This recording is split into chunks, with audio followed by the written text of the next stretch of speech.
नमस्कार दोस्तों, मेरा नाम है रंजीत झारिया और स्वागत है आप सभी का आरकेजी सिविल पाठशाला यूट्यूब चैनल पर। दोस्तों, आज द हिंदू न्यूज़पेपर का हम एनालिसिस करेंगे। तो सबसे पहले तो आर्टिकल देखेंगे। दो बड़े बड़े आर्टिकल छपे हैं आज, जिसका आज हम डिस्कशन करने वाले हैं। पहले नंबर का जो आर्टिकल डिस्कस किया जाएगा, ये हमारे देश में एक संस्था बनाने से रिलेटेड, इंस्टीट्यूट बनाने की ज़रूरत को फील करता है। पार्टिकुलरली ये जो संस्था रहेगी, भारत को सही दिशा में लेकर के जाएगी क्लाइमेट चेंज से निपटने के लिए। इन्वायरमेंटल हेल्थ रेगुलेटरी अथॉरिटी की हमारे देश में ज़रूरत है। पूरे वर्ल्ड लेवल पर देखा जाए, कुछ कुछ देश हैं जो कि इस मामले में आगे बढ़े हैं। उन्होंने भी इस प्रकार की संस्था का गठन किया है और बेहतर काम कर रहे हैं वो। ठीक इसी प्रकार से हमारे देश में एक एजेंसी की ज़रूरत है जो कि बाकी अलग अलग जो संस्थाएं मिलकर के काम कर रही हैं, उन सब का काम इकट्ठे ये अथॉरिटी करेगी। अभी हाल फिलहाल में देखा जाए, COP29 की बैठक का आयोजन किया गया, ये समाप्त होने को है। यहाँ पर क्या डिसीजन आया है, भारत ने अपनी क्या डिमांड रखी है, इसके ऊपर चर्चा करेंगे। इसके अलावा हमारे यहाँ पर पर्यावरण को जो नुकसान पहुँच रहा है, क्लाइमेट चेंज से जो नुकसान हो रहा है, उसका क्या क्या असर है। इसके अलावा इस प्रकार से यदि वातावरण प्रदूषित हम करते हैं तो इसका हमारे ऊपर में क्या असर पड़ेगा। इसके अलावा कौन कौन से गवर्नेंस के मॉडल हमारे देश में अपनाए जा रहे हैं, ये कुछ महत्वपूर्ण टॉपिक हैं जिनके ऊपर आज हम चर्चा करने वाले हैं। इसके बाद सेकंड वाला जो हमारा एडिटोरियल रहेगा दोस्तों, ये भारत और यूनाइटेड अरब अमीरात के ट्रेड रिलेशन को बताता है। हाल फिलहाल में देखा जाए, संबंधों को और भी ज़्यादा बेहतर करने के लिए नए नए कहना चाहिए ट्रेड पैक्ट हो रही हैं, ट्रेड संधियाँ हो रही हैं, ताकि ट्रेड को और भी ज़्यादा हम आसान बना सकें। हाल फिलहाल में देखा जाए, अभी न्यूज़ में रहा है bilateral investment treaty, particularly Bharat और यूनाइटेड अरब अमीरात के बीच में ये ट्रीटी है। इसमें कौन कौन से प्रावधान किए गए हैं, इसके अलावा इसमें कुछ जो इश्यूज है उनको उठाया जाता है। एक जो सबसे बड़ा इशू है, चर्चा का विषय बना हुआ है, वो ये है कि यदि दो देशों के बीच में कोई विवाद खड़ा होता है तो ये वाला मुद्दा कहाँ जाएगा, और उसने यदि डिसीजन दे दिया है तो वो फाइनल डिसीजन रहेगा कि नहीं रहेगा। ये यहाँ पर एक बड़ा क्वेश्चन पैदा होता है। हम बात कर रहे हैं investor state dispute settlement tribunal की। इंटरनेशनल लेवल पर यह संस्था बना दी गई है ताकि जैसे कि भारत की कोई कंपनी यूनाइटेड अरब अमीरात जा रही है इन्वेस्टमेंट करने के लिए, उसको कहीं से लग रहा है कि मेरे साथ गलत हो रहा है, टैक्स ज़्यादा लगाया जा रहा है, या फिर कुछ और भी रीज़न हो सकते हैं। कभी हो सकता है कि UAE हमारे ऊपर आरोप लगाए, तो ऐसे जो मुद्दे हैं उसी देश में सॉल्व करे जाएंगे या फिर इंटरनेशनल ट्रिब्यूनल में इनका निपटारा किया जाएगा। ये क्वेश्चन यहाँ पर खड़ा होता है। तो कुछ कुछ टॉपिक हैं जिनके ऊपर चर्चा करेंगे, जैसे कि BIT क्या है, बायलैटरल इन्वेस्टमेंट ट्रीटी क्या है। इसके अलावा इसके दो ऑब्जेक्टिव की चर्चा करी जाएगी। साथ ही साथ इस ट्रीटी में कौन कौन से इश्यूज हैं। बात आ जाती है कि यदि कोई केस चल रहा है तो भारत कितने जल्दी इसको निपटा ले रहा है। यदि निपटा ले रहा है तो ठीक है, नहीं तो फिर कंपनियां क्या काम करेंगी, इंटरनेशनल लेवल का अप्रोच करती हैं। इसके अलावा इंडिया BIT ट्रीटी, इसके अलावा इसमें आर्टिकल नंबर 4 भी है जिसको थोड़ा सा हम लोग देख लेंगे। इसके साथ ही साथ कुछ इशू ऐसे हैं जो कि बाहर के भी हो सकते हैं। उन इशू को, ट्रीटी से बाहर के जो इशू हैं, दोनों देश कैसे करके निपटारा करेंगे, इसके ऊपर भी हम चर्चा करने वाले हैं। तो देखते हैं दोस्तों इस आर्टिकल को, जो कि दिल्ली में होने वाले एयर पॉल्यूशन से रिलेटेड है, वायु प्रदूषण से रिलेटेड है। तो इस सिटी की जो पॉपुलेशन है, इसके अलावा जो सराउंडिंग एरियाज है, ये भी महत्वपूर्ण तरीके से कंट्रीब्यूशन दे रहा है इस टॉक्सिटी को लेकर के। इसका रीज़न हो सकता है vehicular emission and traffic congestion. 250 शब्दों में जो हमको आंसर राइटिंग करना है दोस्तों, उसकी लाइनें कुछ इसी प्रकार से होने वाली हैं। The population of the city and the surrounding area. Delhi की पॉपुलेशन इतनी ज़्यादा है, आसपास का एरिया भी, खाली दिल्ली अकेला नहीं, आसपास का एरिया भी कंट्रीब्यूशन दे रहा है यहाँ पर वायु प्रदूषण को। एक रीज़न ये है, व्हीकल जो एमिशन कर रहे हैं वो सबसे महत्वपूर्ण हो जाता है। ट्रैफिक कंजस्टेशन हम इतना ज़्यादा देख रहे हैं कि अब आप पूछिए मत ही। हर व्यक्ति के पास में गाड़ी है तो आप सोच सकते हैं मोटरसाइकिल भी है, कार भी है, तो डबल डबल हो जा रहा है पॉल्यूशन। आज का जो टॉपिक है हमारा इसी के ऊपर होने वाला है। इसके अलावा कुछ कुछ पॉइंट हैं जिनके ऊपर आज हम चर्चा करने वाले हैं। लगभग ये 5 पॉइंट हैं। जैसे कि अभी तक हमने कौन कौन से प्रयास किए हैं। सुप्रीम कोर्ट कैसे इंटरवेंशन किया है, पंजाब और हरियाणा के किसान लोगों की भी तो कुछ प्रॉब्लम होने भी तो समझना होगा, चीन से हम क्या सीख सकते हैं। और 5वें नंबर का पॉइंट है, दिल्ली योजनाएं तो चला रहा है, स्कीम तो लेकर के आ रहा है, लेकिन ब्यूरोक्रेटिक रिस्पॉन्स को वो अच्छी तरीके से टैकल नहीं कर पा रहा है। ये कुछ ऐसे मुद्दे हैं जिनके ऊपर इस आर्टिकल में आज हम चर्चा करने वाले हैं। सबसे पहले हम बात करते हैं कि भाई अभी तक कौन कौन से प्रयास किए गए हैं भारत में दिल्ली के लिए। ठीक है, इंडिया में देखा जाए, इंडियन लेवल पर काफ़ी सारे हमको फ्लरी ऑफ एक्टिविटी देखने को मिली है ताकि हम एयर पॉल्यूशन से लड़ाई लड़ सकें। और ये जो प्रयास रहते हैं अक्टूबर से ही चालू हो जाते हैं, क्योंकि एयर पॉल्यूशन की समस्या इसी समय काफ़ी ज़्यादा फैलती है। जैसे कि कुछ प्रयास हो सकते हैं, स्मोक टावर लगाना है, या फिर कंस्ट्रक्शन का काम बंद करवाना हो, या फिर ऑड इवन लागू करना हो। इस प्रकार के प्रयास दिल्ली सरकार की तरफ से किए गए। इसके बावजूद भी हम देखेंगे ना, एयर पॉल्यूशन कम नहीं हो रहा है। इसके अलावा आजू बाजू वाले जो राज्य हैं उनके ऊपर आरोप लगाया जाता है कि ये लोग पराली जला रहे हैं, इसलिए भी बहुत ज़्यादा प्रदूषण हो रहा है। तो जो पराली जलाने का सिस्टम है, कहना चाहिए, वो तो काफ़ी समय से चला आ रहा है। तो हम ये अकेला नहीं बोल सकते हैं कि पराली जलाने से किसान लोग जो खेतों में पराली जलाते हैं धान की, उससे पॉल्यूशन हो रहा है, वही एकमात्र रीजन हो सकता है। इंडिया की तरफ से तो कुछ प्रयास किए गए हैं, लॉस एंजल्स की तरफ से भी कुछ प्रयास किए गए हैं। ठीक है, जिसके बारे में यहाँ पर हम चर्चा कर लेते हैं। लॉस एंजल की तरफ से कौन कौन से प्रयास किए गए हैं इसके बारे में यहाँ पर देखा जाए ना, तो देखिए, लॉस एंजल्स ने इस्टेब्लिश किया था लॉस एंजल का एयर पॉल्यूशन कंट्रोल प्रोग्राम। और ये आज की बात नहीं है, ये आज से कहना चाहिए जब उस समय की बात है जब भारत आज़ाद हुआ था। तो 1947 में ही लॉस एंजल्स ने एयर पॉल्यूशन से निपटने के लिए बेहतर प्रयास किए। उसने क्या लागू किया था, उसने एक प्रोग्राम लेकर के आया था जिसका नाम है एयर पॉल्यूशन कंट्रोल प्रोग्राम 1947 में। And currently remain among the worst in US both for PM2.5 and ozone. तो वही चीज़ आप देख सकते हैं, प्रयास तो बहुत अच्छे किए गए हैं, लेकिन वर्तमान में ये PM2.5 और ओजोन दोनों के मामले में अमेरिका में सबसे खराब स्थानों में से एक अभी भी माना जा रहा है। फिर हम देखते हैं कुछ प्रयास ग्रीन ट्रिब्यूनल ऑफ इंडिया की तरफ से भी किए गए हैं, तो इनको भी यहाँ पर थोड़ा सा हमको देखने की ज़रूरत है। ये प्रोग्राम लॉन्च किया गया था सन 2019 को। ठीक है, और कोलैबोरेटिव एंड पार्टिसिपेटरी अप्रोच के साथ में हम ये प्रोग्राम चालू करे थे, जिसमें कुछ पॉइंट हैं इसके ऊपर फोकस किया जाता है। वो पॉइंट कौन कौन से हैं आप यहाँ पर देख सकते हैं। मॉनिटरिंग है, टारगेट को सेट करना है, इसके अलावा तत्काल में कोई उपाय है तो वो हमको उठाना है। इसके साथ ही साथ में इंटरनेशनल ऑर्गेनाइजेशन की बातें हैं, उनको इसमें शामिल करते हैं। ठीक है, लेकिन ये ट्रिब्यूनल हम लेकर के आए मगर इसका कोई फ़ायदा हमको नहीं हुआ। इसके बाद सुप्रीम कोर्ट ऑफ इंडिया की तरफ से भी कुछ बातें बोली गई थी, जैसे कि एनवायरनमेंट पॉल्यूशन से हमें बचना हमारा मौलिक अधिकार है। ये बात किसने बोला था, सुप्रीम कोर्ट ऑफ इंडिया ने बोला था। अब क्वेश्चन यहाँ पर खड़े होते हैं किसकी तरफ से, सुप्रीम कोर्ट ऑफ इंडिया की तरफ से। बहुत सारी कॉम्प्लायंस की रिपोर्ट हम देखे हैं, है ना, रिपोर्टों का अलुपानल हो रहा है, इसके बावजूद भी ज़मीनी स्तर पर आप देखेंगे रिजल्ट 0 आ रहा है।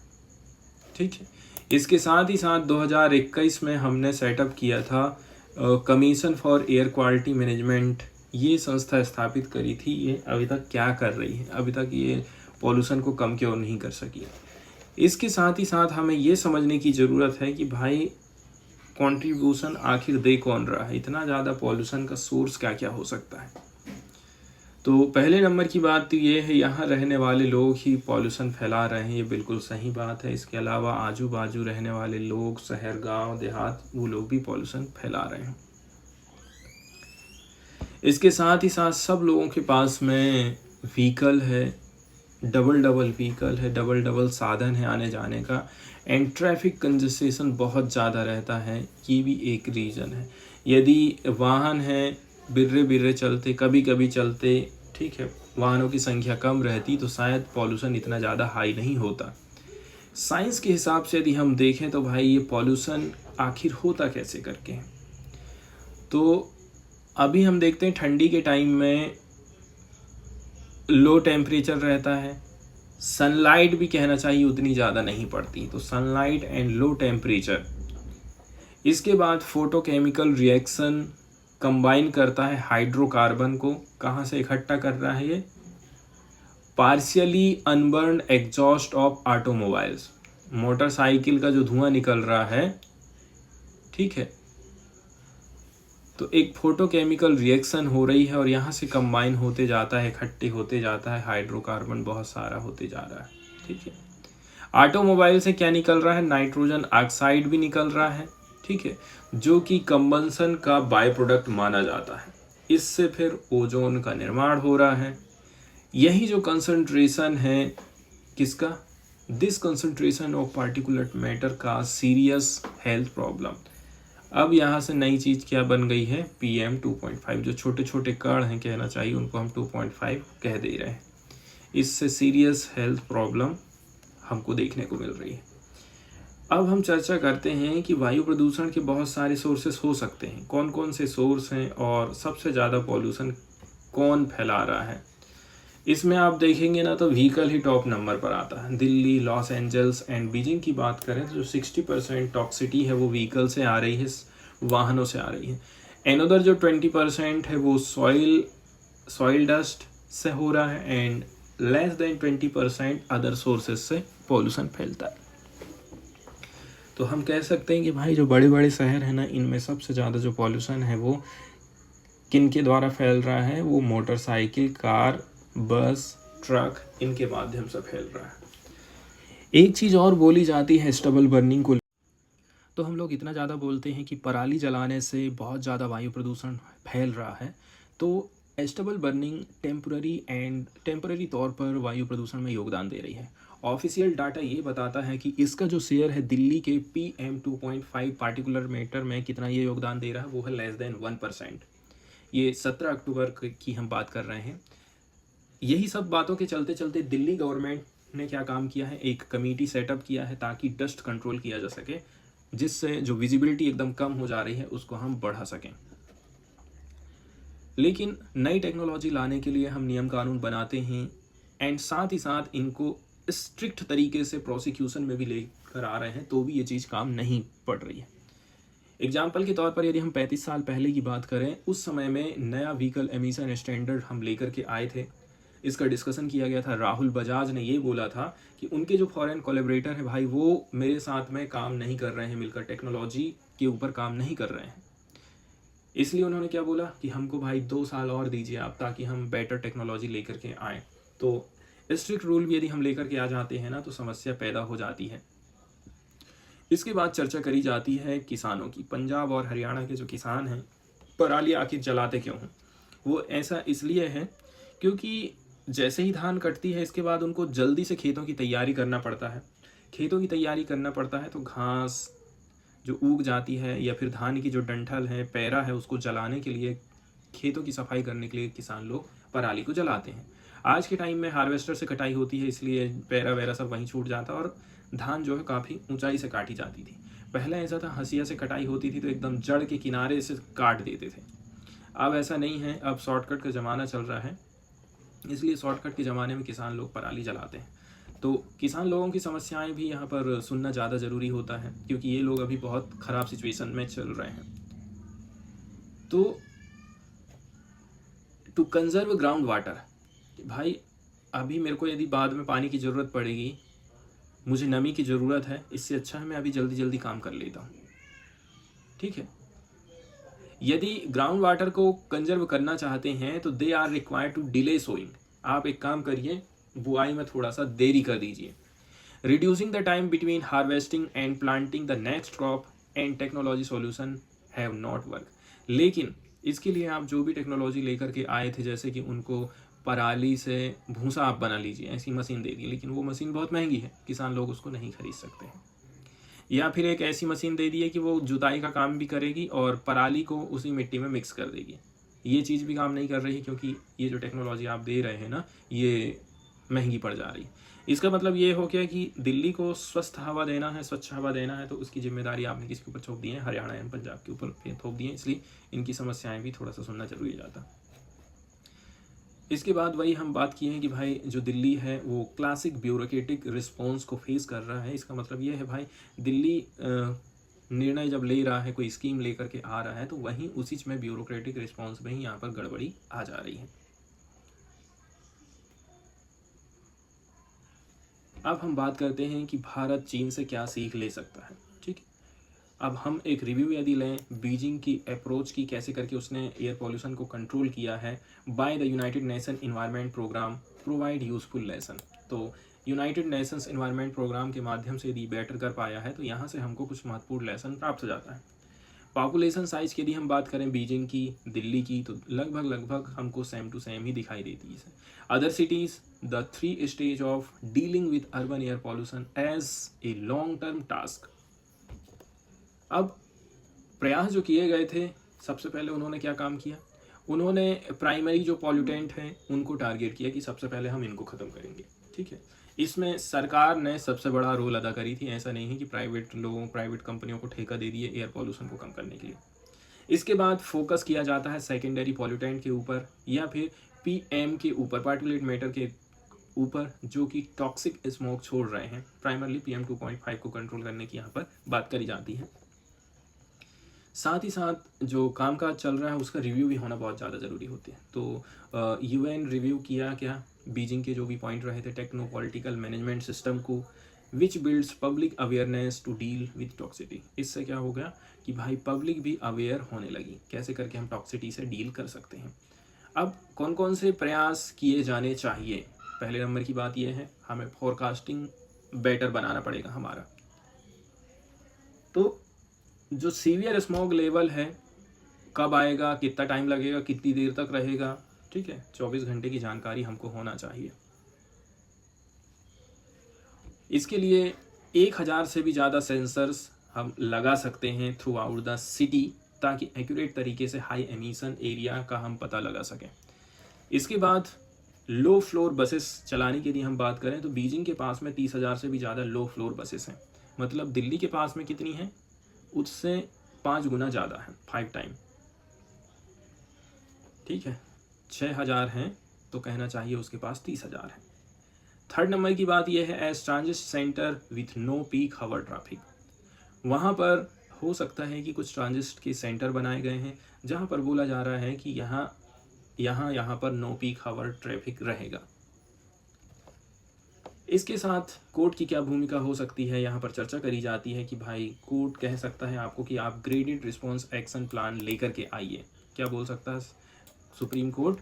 सरकार को बोलेगा कि आप ग्रेडेड रिस्पॉन्स एक्शन प्लान लेकर के आइए। मतलब ये कुछ गाइडलाइन होती हैं, कुछ मेजरमेंट रहते हैं ताकि एयर पोल्यूशन को कंट्रोल किया जा सके नेशनल कैपिटल रीजन में।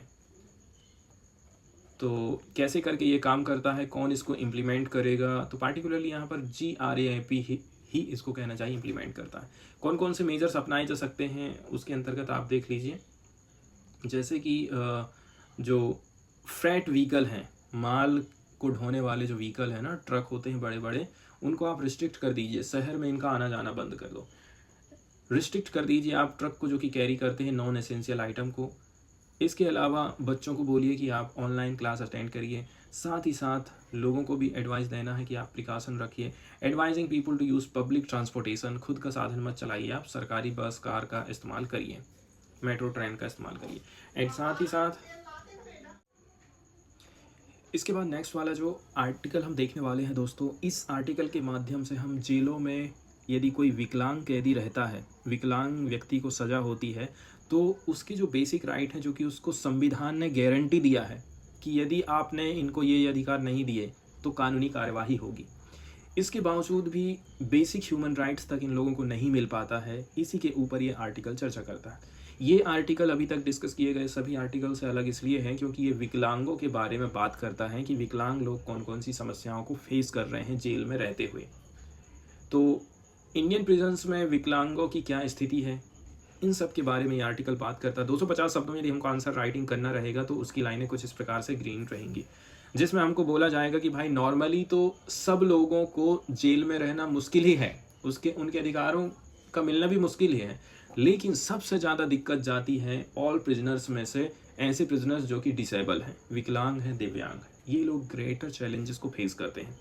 इस आर्टिकल में 6 पॉइंट को हम यहाँ पर चर्चा में लाने वाले हैं। पहले नंबर की बात यह है, कुछ घटनाओं की हम चर्चा करेंगे पार्टिकुलरली एग्जाम्पल के साथ में कि ये व्यक्ति ने ये चीज़ फेस किया है, ये लोग विकलांग हैं।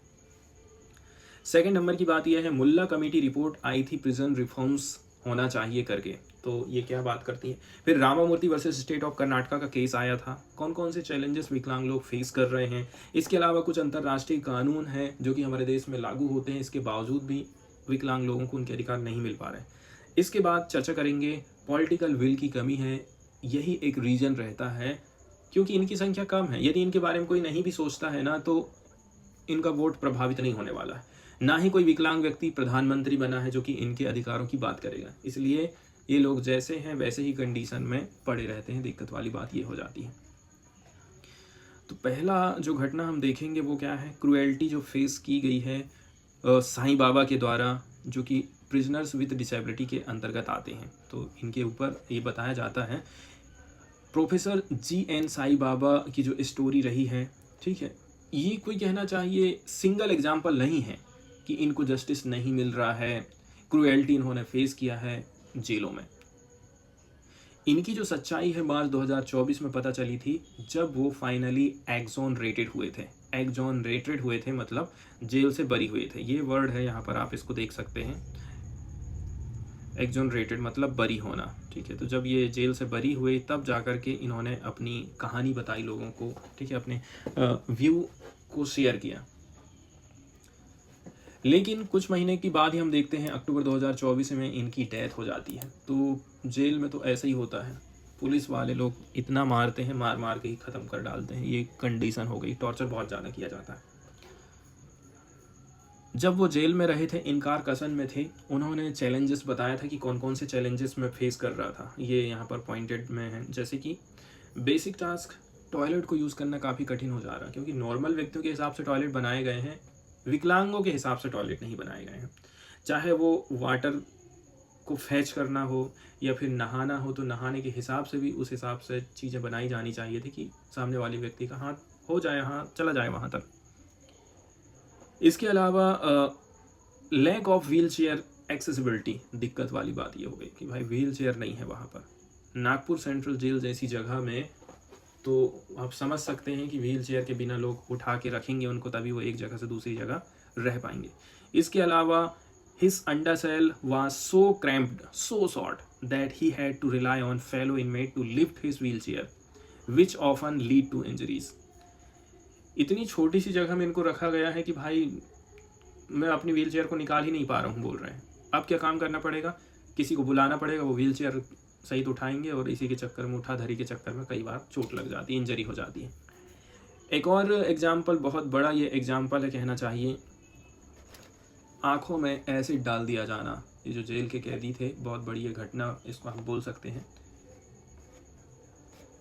तो इंडिया के जितने भी कैदी हैं, प्रिजनर्स हैं, वो लोग वायलेंस को फेस करते आ रहे हैं एंड एब्यूज़ को फेस करते आ रहे हैं, और लोग हमेशा, नेता लोग इनको निगलेक्ट करते जाते हैं। 1979 से 1980 के दशक में हम देखते हैं भागलपुर ब्लाइंडिंग इंसिडेंट हुआ था, जहां पर एसिड डाल दिया गया था प्रिजनर्स की आई में, जिससे पूरा देश कहना चाहिए शॉक में, झटके में चला गया था।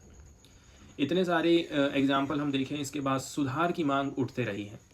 सुधार की मांग कैसे करके उठी है, एक कमेटी आई थी उसी टाइम में 1980 के दशक में, मुल्ला कमेटी, जिसने बोला था कि रिफॉर्म्स होने चाहिए जेल के कैदियों के लिए, जेलों में रहने वाले लोगों के लिए, जिसमें बोला जाता है कि आप कुछ एक्सटेंसिव उपाय अपनाइए ताकि इम्प्रूवमेंट हम ला सकें प्रिजन की कंडीशन में, एंड एडमिनिस्ट्रेशन है उसको भी बेटर बनाने की ज़रूरत है। फिर Ramamurthy versus state of Karnataka का केस आता है 1996 में, ठीक है। बंगलुरु के सेंट्रल जेल में ठीक है। इनमेट ने मतलब वहाँ का जो कैदी है उसने लिखा था किसको, चीफ जस्टिस ऑफ इंडिया को, यहाँ पर जो दुखद कंडीशन चल रही है। ठीक है, यहाँ पर कुछ कुछ वर्ड आए हैं जिनको हम देख लेते हैं, मीनिंग के लिए काम आने वाले हैं। ये देखिए, एक वर्ड आया है डेप्लोरेबल। डेप्लोरेबल का मतलब होता है दुखद कंडीशन। तो Ramamurthy versus state of Karnataka की यदि हम चर्चा कर लेते हैं तो ये केस फिर कहाँ जाता है भाई, Ramamurthy versus state of Karnataka ये एक लैंडमार्क केस था जहाँ पर सुप्रीम कोर्ट ऑफ इंडिया ने दिशा निर्देश दिए थे गवर्नमेंट ऑफ इंडिया को कि आप कुछ कुछ जो इशूज़ हैं उनको टैकल करिए। वो इशूज़ कौन कौन से हैं यहाँ पर दिखाए गए हैं, जैसे कि जेल में ओवर क्राउडिंग है, जितने लोगों को आप रखना चाहिए उतने लोगों को नहीं रख रहे हैं, उससे कहीं ज़्यादा को रखना पड़ जा रहा है। इससे क्या होता है, खाना पान, वहाँ का खान पान प्रभावित होता है, वहाँ की जो सुविधाएं हैं टॉयलेट बाथरूम की वो चीज़ वो प्रभावित होती है। इसके अलावा ट्रायल में डिले चल रहा है और आप जेल में उसको रखे हैं, ट्रायल ही चल रहा है, पता चला वो बरी हो गया है और उसको आपने जेल में ही लग के रखे थे। इसके बाद टॉर्चर जो किया जाता है, निगलेक्ट जो किया जाता है प्रिजनर्स को। ठीक है, तो ये सब मुल्ला कमेटी रिकमेंडेशन के आधार पर जजमेंट दिया गया था सुप्रीम कोर्ट ऑफ इंडिया की तरफ से। इसके बाद यदि हम बात करें भारतीय जेलों की क्या स्थिति चल रही है, तो देखा जाए लगभग 5.5 लाख लोग जेल में कैद हैं हमारे यहाँ पर। कैपेसिटी हमारे पास कितनी की है, 4.5 की, 4.36 लाख की है, लेकिन हम ज़्यादा लोगों को रखें। With many operating eight over 100% और इवन 200% कैपेसिटी। कुछ जो जेल ऐसे हैं कि 100% कैपेसिटी में, कुछ तो 200% कैपेसिटी में चल रहे हैं। जहाँ एक लोग की व्यवस्था है वहाँ पर 2 लोगों को रखा जा रहा है। ये दिक्कत चली आ रही है हमारे यहाँ पर। ये चीज़ पता चला नेशनल क्राइम रिकॉर्ड ब्यूरो 2022 से। ठीक है, महाराष्ट्र प्रिजन डिपार्टमेंट 2024 से। अब जो जेल है उसमें विकलांग लोग जो रह रहे हैं वो किस किस स्थिति में रह रहे हैं, क्या क्या चीज़ को वो फेस कर रहे हैं, जैसे कि आसानी से उनको अब्यूज़ किया जाता है, उनके साथ में वायलेंस होता है। अदर प्रिजनर्स लोग ऐसा करते हैं, साथ ही साथ जो प्रिजन के स्टाफ है ना वो लोग भी उनके साथ में अच्छा व्यवहार नहीं करते हैं। गवर्नमेंट के पास में बेटर डेटा भी नहीं है ताकि ये पता चल सके कि कितने विकलांग लोग अभी जेलों में रह रहे हैं। फिर यदि हम बात करें कि कौन कौन से चैलेंजेस ये लोग फेस कर रहे हैं, तो पहला एग्जाम्पल आ जाता है फादर स्टैन स्वामी का। अब पार्किंसन की डिसीज़ को फेस कर रहे हैं, ठीक है, फादर स्टैन स्वामी, इसके बावजूद भी इनको उनके हिसाब से चीज़ें नहीं मिल पा रही हैं। पार्किंसन डिसीज़ ब्रेन का एक डिसऑर्डर है जिसके चलते चलते मूवमेंट में प्रॉब्लम आती है। मेंटल हेल्थ इशू हो सकता है, अदर हेल्थ की प्रॉब्लम हो सकती है, जैसे कि शेकिंग है, स्टिफनेस है, difficulty with balance and coordination, difficulty in walking and talking. Mental रूप से भी आप ठीक नहीं रहते हैं, ठीक है, सोने में दिक्कत जाती है, डिप्रेशन में चले जाते हैं, याद नहीं रहता है, थकान रहती है। तो ये पार्किंसंस का डिसीज़ था किसको, फादर स्टैन स्वामी को। इसके बावजूद भी इनको इनके बेसिक राइट नहीं मिल पा रहे थे। इनको असिस्टिव आइटम नहीं प्रोवाइड किए जा रहे थे, सच एज स्ट्रॉ, इनको एक छड़ी दे दे ताकि वो थोड़ा बहुत चल सकें, साथ ही साथ and a sipper during his imprisonment. ठीक है, इन सब के चलते चलते आप देखेंगे इनके भी जो बेसिक राइट्स हैं वो प्रभावित हुए थे। सेकेंड नंबर की बात चीज़ कर रहे हैं रैम्पेड इनएक्सेसिबिलिटी की। 2018 में एक ऑडिट हुआ था Tihar jail, Rohini jail, Mandoli jail Delhi में। इसको कंडक्ट कराया गया था निपमेम फाउंडेशन। इसने हाईलाइट किया था कि कैसे करके एक्सेसिबिलिटी का गैप है, जो चीज़ इन लोगों को चाहिए वो चीज़ इनको नहीं मिल पा रही है। फंक्शनल व्हील चेयर, काम चलाऊँ व्हील चेयर तक नहीं मिल पा रही है। प्रिजन सेल्स इनएक्सेसिबल है, टॉयलेट नहीं मिल पा रहा है, मुलाकात रूम नहीं है, रिक्रिएशनल स्पेस नहीं है, वाटर कूलर नहीं है। ठीक है, water coolers located on floors which lacked accessible entries, ये कहाँ पर रखी गई हैं, जहाँ पर जिसकी हवा कोई किसी को मिल ही नहीं रही है। तो इस प्रकार से लैक ऑफ एक्सेसिबिलिटी हमको देखने को मिलती है। कुल मिलाकर के बहुत सारे अधिकारों की हम बात करते हैं, बहुत सारे अधिकारों की चर्चा करते हैं, बहुत सारे कानून हम लेकर के आते हैं, ये केवल पेपर में ही है, अभी तक लागू अभी तक नहीं हुए हैं। Upendra Bakshi versus state of UP की बात करें 1983 की, कोर्ट ने एफर्म किया था कि जो प्रिजनर्स हैं इनको राइट टू लाइफ का अधिकार है in human condition with dignity. 1983 में भी ये जजमेंट आया था। अब सबसे महत्वपूर्ण हिस्सा आ जाता है कि अंतर्राष्ट्रीय कानून कौन कौन से हैं जो कि हमारे देश में लागू होते हैं, जैसे कि नेल्सन मंडेला रूल्स 2015 है। कौन सा रूल है, नेल्सन मंडेला 2015 रूल है। ये इंटरनेशनल कानून हमारे देश में लागू होता है। इसमें बोला जाता है प्रिजन का जो एडमिनिस्ट्रेशन है वो रीजनेबल एकोमोडेशन प्रोवाइड करेगा, एडजस्टमेंट प्रोवाइड करेगा प्रिजनर विद डिसेबिलिटीज़ को। इसके बाद United nation convention on the right of the person with disabilities कानून है, जिसमें टॉर्चर नहीं कर सकते, क्रुएल्टी नहीं कर सकते, इनह्यूमन वर्क नहीं कर, अमानवीय कार्य नहीं कर सकते, ठीक है, एंड पनिशमेंट, डिग्रेडिंग ट्रीटमेंट और पनिशमेंट फॉर डिसेबल पर्सन। इसके बाद कानून आता है 2016 का, ये तो भारत का ही कानून, right of person with disabilities act 2016 हम लेकर के आए थे। इसी प्रकार के जैसे कि इंटरनेशनल ऑब्लिगेशन है, ठीक उसी प्रकार के ऑब्लिगेशन 2016 के भी कानून में हमको देखने को मिलते हैं, जिसमें बोला जाता है सरकार को प्रोटेक्ट करना पड़ेगा, डिसेबल लोगों का अब्यूज़ नहीं होना चाहिए, वायलेंस नहीं होना चाहिए, एक्सप्लॉयटेशन नहीं होना चाहिए, ठीक है, एंड आप ये नहीं कह सकते कि उनको खाना नहीं देंगे, उनको पानी नहीं देंगे, ऐसा नहीं हो सकता। इसके बाद एक और कानून है हमारे देश का, 2016 में ही आया था, ministry of home affair model prison manual 2016 आता है, ये भी इन्हीं के अधिकारों की चर्चा करता है। 2024 में हम देखते हैं मिनिस्ट्री ने इशू किया था कुछ guideline, accessibility guideline of MHA specific build infrastructure and necessity services for police station, prison and disaster mitigation centre. Political will सबसे ज़्यादा महत्वपूर्ण हो जाता है, और जैसे कि मैं शुरू में ही बता चुका हूँ आपको कि इन लोगों के अधिकारों की बात कोई क्यों नहीं करता है, रीज़न वही हो जाता है।